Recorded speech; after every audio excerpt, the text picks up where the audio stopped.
Well, all of a sudden, Americans are living in a less secure world. They're feeling economically vulnerable for the reasons you just heard. They're uncertain of what's going to happen in the very near future.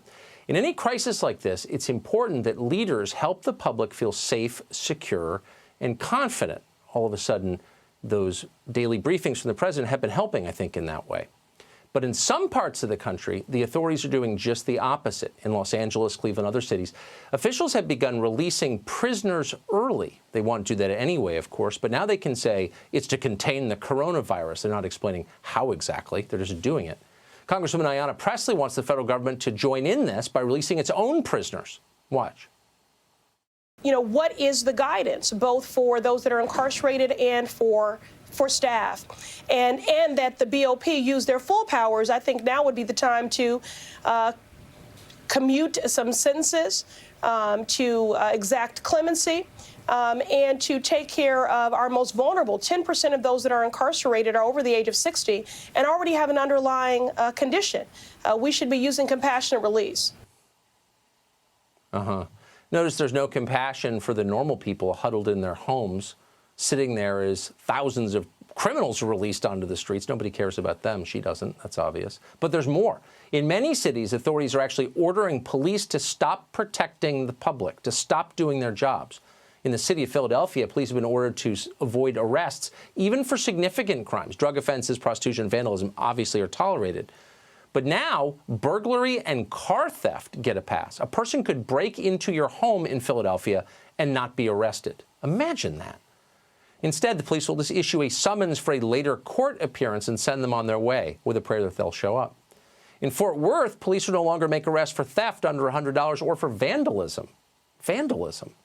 In a moment when people are really on edge. In Los Angeles County, that's a jurisdiction with 9 million people living there, the sheriff's department is only arresting 60 people a day.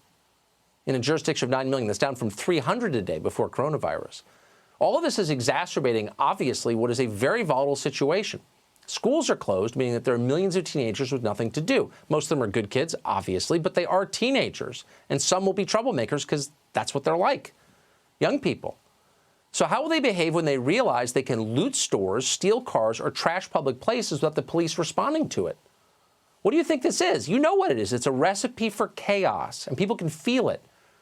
That's why across the country, gun sales have surged the first half of the month. It's rational. If the police announce they're not going to protect you, they're not going to do their jobs because the politicians controlling them won't allow them, and then they're releasing criminals back into your neighborhood, what does that mean?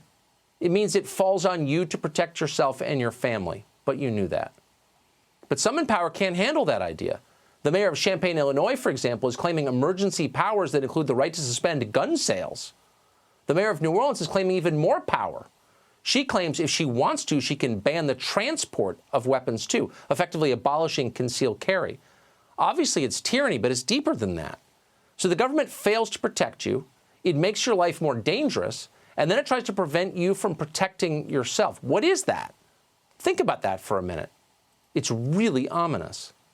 Nicole Malliotakis is a member of the New York State Assembly and ran for New York mayor against Bill de Blasio. Wish she'd won. She didn't, but she's here tonight, and we're happy about it. Nicole, thanks so much for joining us. Are you worried about this combination of factors, all of them created by our leaders, that it's going to make our streets more dangerous?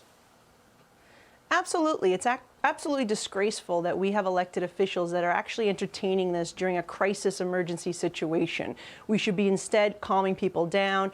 We should try to relieve their anxiety and work with them to make their lives easier, not put them in a situation where they are more scared of what may potentially be happening. I think what we're hearing from members of the squad and members across the country that are pushing for this is absolutely unacceptable. And the idea here in New York that we would even consider this when, as you know, I've been on your show multiple times talking about this dangerous bail law that took effect January 1st. Already 90% of the arrested population is being released. So what's left in Rikers Island are suspected murderers, rapists, gang members, heavy drug traffickers, and certainly that's not what we should be releasing back onto our street during this particularly difficult time or ever.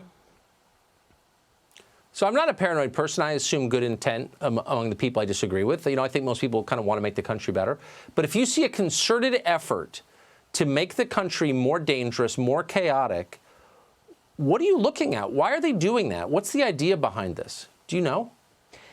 You know, I think in many ways it is a power grab. I think they do want to cause disruption, and I think that's something that's very disturbing. Look, I may be running for Congress right now, but I am currently a state legislator, and I could tell you here in my community, we're working together, bipartisan fashion, to get things done, whether it be looking to expand beds in our community for those who are going to be ill, expanding testing, making sure that we're working to give economic relief to our businesses and to our residents. That should be the focus of all elected officials across the country right now, not what individuals like the member that you played earlier is talking about just to create chaos. She's a disgrace. Public safety She's a has to be disgrace to first. Congress, that person. Of course it does. And to use a crisis to push your own creepy little hobby horse that'll make America worse and put people's lives in danger, you should be ashamed. And Ayanna Pressley should be ashamed of herself. I mean that. Well, I hope to. Assemblywoman, thanks so much for joining us tonight. I appreciate it, and hopefully I hope you go to we'll Washington, add a conservative too. squad in Washington. But right now we have a tell it job to to her do, face. and we're working together to do it. Thank you. Thank you, Tucker. Amen.